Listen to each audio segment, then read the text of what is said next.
Hello guys, আসসালামু আলাইকুম। আশা করছি সবাই ভালো আছেন।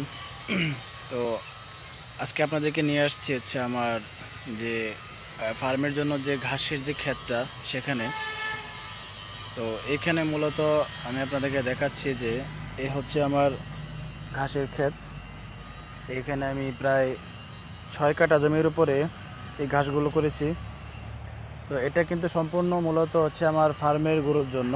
কারণ গরুকে আপনি যতই আলাদা খাবার খাওয়ান, ঘাস হচ্ছে ওদের, ঘাস এবং খড় হচ্ছে ওদের প্রধান খাবার।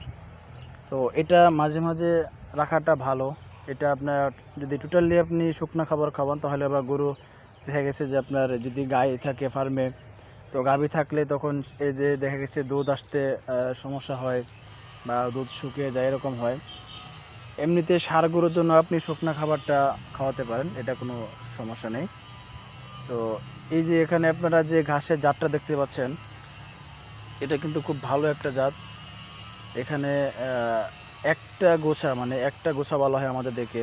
ঘাসের যে একটা একটা এই এর মধ্যে ঘাস থেকে যতগুলো শাখা হয় বা ডাল হয়, এটা দিয়ে একটা গরুকে আপনার মোটামুটি ভালোভাবেই খড়ের সাথে মিশ্রিত করে খাবারটা দেওয়া যায়। এবং এই ঘাসটা কিন্তু দেখতে অনেক সবুজ এবং এটা খুবই পরিষ্কার একটা ঘাস। তো সব মিলিয়ে আমার এই ঘাসের জাতটাকে অনেক ভালো লাগে।